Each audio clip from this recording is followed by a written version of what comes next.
Where's the beef? Apparently in Dallas in free agency when it comes to DeMarcus Lawrence. The four-time Pro Bowler who recently signed with the Seattle Seahawks wasting no time to throw any shade at the Cowboys while alluding to the team's 30-year championship drought. Take a listen to D-Law and his thoughts on his former home. You know, Dallas is my home. I made my home there. You know, my family lives there.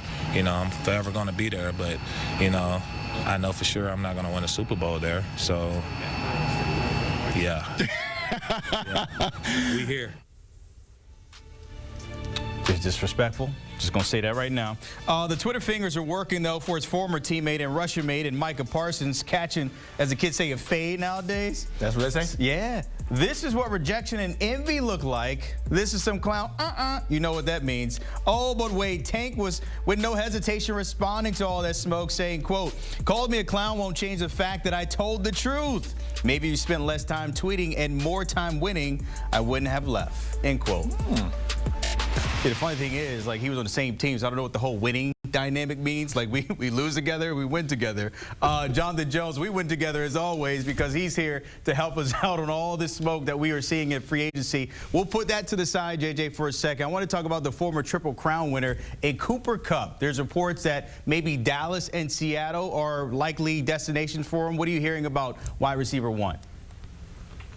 Yeah, when he was released a couple days ago, we said on here that Dallas and Seattle were the top two landing spots for Cooper Kupp. Of course, it takes more than Cooper Kupp wanting to go somewhere. It takes also the teams wanting Cooper Kupp as well. First of all, let's look at sort of the connections. The new wide receivers coach for the Dallas Cowboys, Junior Adams, was Cooper Kupp's wide receivers coach at Eastern Washington in college. They got a lot of love for one another, and so that would be a natural fit, along with the fact that the Dallas Cowboys have a whole lot of cap space to use that they have not yet so far. Also, the Seattle Seahawks, because he is from the great state of Washington, Seattle, of course, located still in Washington, that would make some sense there. Ultimately, though, what's his price going to be? And the word that I've heard around is that he'll be a little bit surprised during this free agency tour of how little teams may be willing to give up. Obviously, the Rams, in an attempt to trade him, could not find anyone willing to take on either his cap number or potentially any sort of, hey, let's work something out here in a reworked deal. And that's why he is now on his way and has been on his way out of Los Angeles. So we'll see if something winds up happening. Today, of course, Cooper Kupp has to want to agree to the terms. We'll see what that number is for an aging wide receiver who it's been, 3+ years since that incredible Triple Crown year. And look, the separation isn't really there anymore. The age is catching up to him. The availability has been a question mark for each of the past 3 years. So what is that number going to look like? Well, it has to be appealing to Cooper Kupp. We'll see if something winds up getting done today or this weekend. Yeah, Kupp is 31. He'll be 32, I believe, in June. So as you mentioned, the age is definitely a factor in that. Elsewhere, let's look at the QB market because maybe a little minor blimp on the radar. Teams kind of finding their guys for next season. What have you noticed about all this movement when it comes to those QBs in week one? Well, it's kind of happened a little bit of the way that we thought it would. Once Geno Smith, we knew that he was up for an extension. Seattle didn't work out there. They trade him to the Las Vegas Raiders. An extension certainly is on the way for Geno. Then things started to fall into place. The Sam Darnold domino fell where he goes to Seattle. Minnesota made an effort to retain Daniel Jones. They were going up against an Indianapolis Colts team that could offer Daniel Jones a legitimate shot at competing for QB1 come week one against Anthony Richardson. And so he chooses that. Look, we've been saying ever since December, it was not at all a guarantee that the Atlanta Falcons were going to release Kirk Cousins. And now here we are a couple days into the new league year. They have not. I do not anticipate them releasing Kirk Cousins, and that will come at a cap charge of $10 million in 2026. They're going to hang on to him in hopes that someone will want to trade for him. That could happen next week. That could happen the week after. That could be after the draft.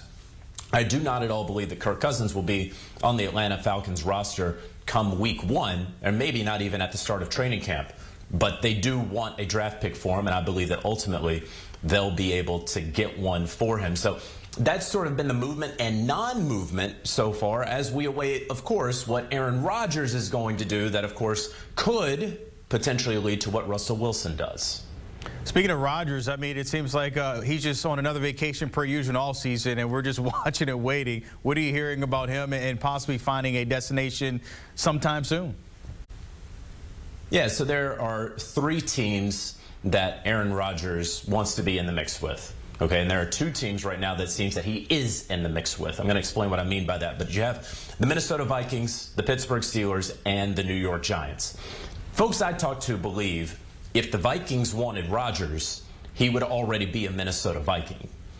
They clearly have, of the 3 teams, the best roster. He would have a solid opportunity to start. It would probably be a short-term proposition with J.J. McCarthy still on the mend, but being their quarterback of the future. It would also, of course, complete the Brett Favre loop that is incredible for all of the narratives. But it doesn't seem that the Vikings, again, if they wanted to sign Aaron Rodgers, I believe that a signing would have already taken place. And so now you have the Giants and the Steelers. I don't know Aaron Rodgers' motivations. I don't spend a whole lot of time these days considering them. Some may think that he's taking his time because he enjoys the attention.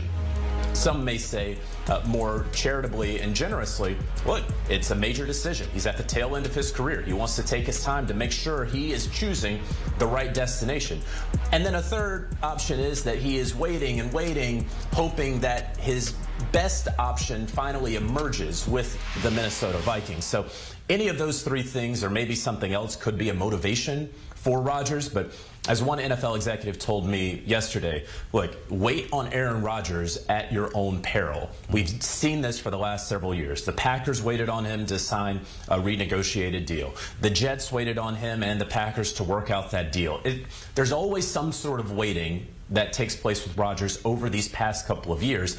And we see that the New York Giants are moving ahead. They have Russell Wilson in the building today. They had him in the building last year. We'll see if that free agency visit winds up resulting in any sort of contract offer. Not sure that's going to take place, but that's up to the Giants. Do you wait on Aaron Rodgers, or do you take the bird in hand? A philosophical question, a tale as old as time that, of course, the Giants, the Steelers, the Vikings all are considering. That's a cup of ayahuasca we don't have time for, JJ, so we'll have to wait and see what A-Rod does in the future. Jonathan Jones, as always, keeping it skinny when it comes to free agency. Appreciate it, my friend. We still have some big names on that board. Want to take a look at it here. Cam Robinson, of course, the top guy remaining at 17. Our CBS Sports list there. Outside of that, Calais Campbell, older, 38, but still a big name outside of that. Justin Simmons, if you're talking about that secondary. Stephon Diggs coming off that injury for the Texans. Maybe go to Dallas and play with his little bro. I'm just saying.